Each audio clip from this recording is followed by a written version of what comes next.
Hello, librarians. Um, my name's A.R. Moxon. My novel, The Revisionaries, is coming from Melville House in September. It's my debut, and I'm seriously excited for the opportunity to talk to you about this big, weird, uh, fun story about the artful nature of reality. It's a story that begins with a single neighborhood and then expands to contemplate the collaborative nature of reality itself, mirroring the collaborative effort between authorship or a writer who makes choices and writes them down and determines what is, and observation, a reader who reads those choices and interprets what it means. So the world around us, as I see it, works in that way. In the choices we make, we all author reality in our small ways, and by our observations, we all, in our small ways, interpret it. And so, by the choices we make, we help make the world. And by our interpretations, we help determine what meaning we find in the world and what new choices might be possible. So, the Revisionaries asks, what do we do when our choices are bad or when our interpretations are flawed and we realize it? Can we forgive ourselves? What do we do when others make even worse choices or draw even worse interpretations? Or how do we contend with authors more powerful than ourselves who inflict bad choices or interpretations on us? What if we're given an unacceptable choice? Should we fight? Should we accept? Should we run? Those ideas and those questions are what The Revisionaries is about to me. But ideas and questions aren't a story, so let me tell you the story I created so I could write a book that was about that. Father Julius is a street priest in a forgotten corner of his city, and he's revered by a holy man, as a holy man, by his neighborhood's lost and abandoned people. But he's got a secret shame. He knows he's fraud.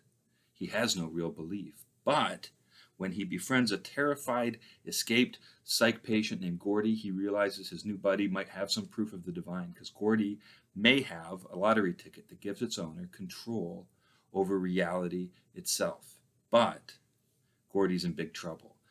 He's being pursued by Morris, a politically powerful cult leader who believes himself to be the world's sole consciousness. And Morris seems immune to the ticket, but he lusts for its power. He wants to make the world in his own image, and he wants to punish his enemies.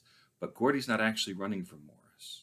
Gordy says he's running from God, because God has, against all reason, commanded Gordy to give the ticket to Morris.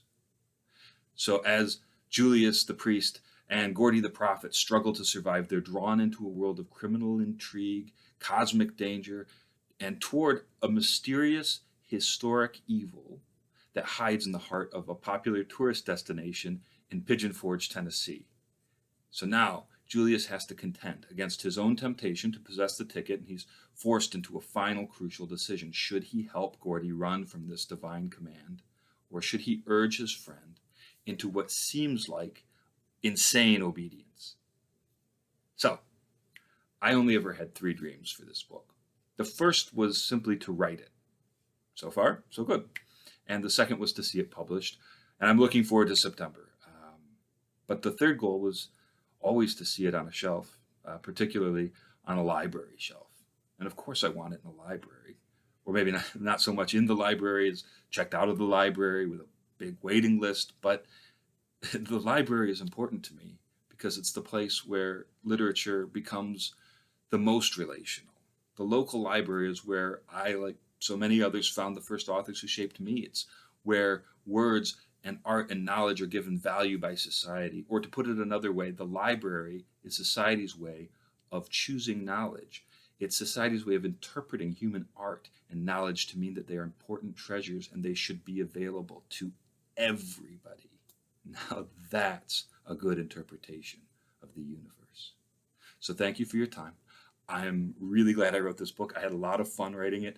It was a joy deciding what it is. I can't wait for people to find it and read it and determine what it means. And I know you can help, and I think you will. But whatever you do, know that you're my friends. You, librarians, and the libraries you maintain are the vital, nurturing, encouraging, and driving force bringing relationship to literature and readership to writing. and I thank you.